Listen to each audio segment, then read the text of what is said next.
Olá, meu nome é Tauana, eu faço biomedicina na Unifacvest e o meu projeto social foi mostrar nas escolas a importância de saber sobre a mutação por radiação.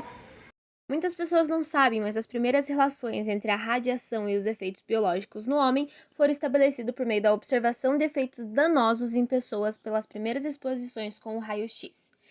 Tais exposições podem ocorrer de uma única vez, de maneira fracionada ou periodicamente. As exposições de uma única vez podem ocorrer com exames radiológicos, como, por exemplo, uma tomografia, de maneira fracionada, como num tratamento radioterápico, ou periodicamente, como em certas rotinas de trabalho com material radioativo em instalações nucleares, e até mesmo pela falta de atenção e cuidado em relação ao assunto. Mas a grande pergunta é: a radiação sempre causa mutação?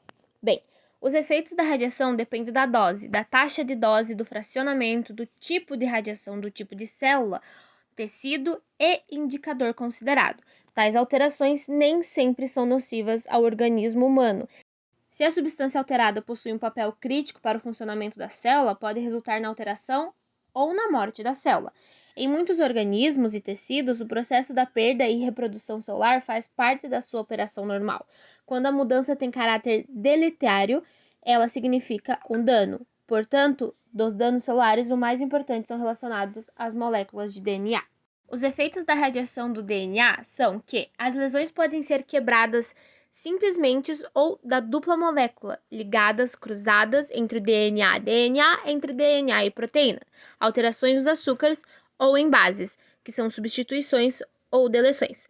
As aberrações cromossômicas são resultados dos danos no DNA, principalmente devido às quebras duplas, gerando os dicêntricos ou os anéis. As células danificadas podem morrer ao tentar se dividir, ou conseguir realizar reparos por medianos das enzimas.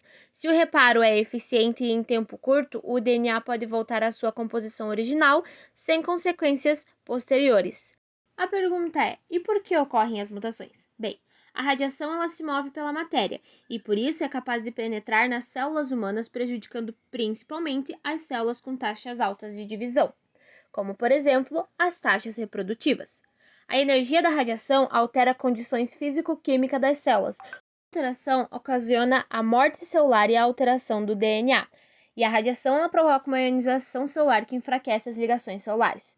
Então, ocorrem as mutações nas células somáticas ou germinativas, que acontecem de três formas: mutação pontual, aberração cromossômica estrutural e aberrações cromossômicas numerais. Que o corpo sofre com taxas altas de radiações, todo mundo sabe, mas ninguém sabe como se cuidar contra elas. E um caso muito importante a ser tratado de falta de informação e falta de cuidado é o caso do Césio-137.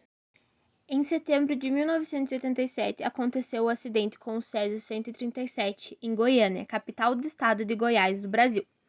O manuseio indevido de um aparelho de radioterapia abandonado, onde funcionava o Instituto Goiano de Radioterapia, gerou um acidente que envolveu direta e indiretamente centenas de pessoas. Com a violação do equipamento, foram espalhados no ambiente vários fragmentos de Césio-137 na forma de pó azul brilhante, conhecido como brilho da morte, provocando a contaminação de diversos locais, especificamente naqueles onde houve a manutenção do material e para onde foram levadas as várias partes do aparelho de radioterapia. Por conta da falta de conhecimento e da falta de informação, os dois catadores de lixo tiveram a infeliz ideia de remover a máquina com a ajuda de um carrinho de mão e levarem o equipamento até a casa deles. O maior interesse dos catadores era o lucro, obviamente, que seria obtido com a venda das partes do metal e de chumbo do aparelho para ferro velho. Cerca de 5 dias depois, venderam o que restou ao proprietário de um ferro velho. O dono do estabelecimento era Devair Alves Ferreira, que, ao desmontar a máquina, expôs o ambiente as 19,26 gramas de cloreto de Césio-137, um pó branco parecido com sal de cozinha que no escuro brilha com uma coloração azul. Devair se encantou com o brilho azul emitido pela substância e resolveu exibir, se achando aos seus familiares, amigos e parte da vizinhança. Todos acreditavam estar distante de algo sobrenatural. Alguns até levaram amostras para casa. Algumas horas após o contato com a substância, vítimas apareceram com os primeiros sintomas da contaminação, que seriam vômitos, náuseas, diarreias e tontura. Porém, novamente, pela falta de informação e cuidado, tais enfermos foram medicados como portadores de uma doença contagiosa. Dias se passaram até que foi descoberta a possibilidade de se tratar de um sintoma de uma síndrome aguda de radiação. Porém, somente no dia 29 de setembro de 1987, após a esposa do dono do ferro velho ter levado a máquina de radioterapia até a sede da vigilância sanitária, é que foi possível identificar os sintomas como sendo contaminação radioativa. Foram 4 mortes e 1.600 pessoas afetadas pela substância do brilho da morte. Entre os mortos, inclui-se a filha de Devair e sua esposa.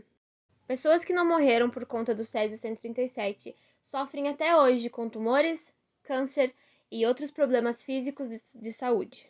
Vamos ver como é super importante saber o que a radiação faz geneticamente no nosso corpo, para que assim podemos ter cuidado e termos mais informações daquilo que estamos mexendo. Esse foi o meu trabalho, eu espero que vocês tenham gostado.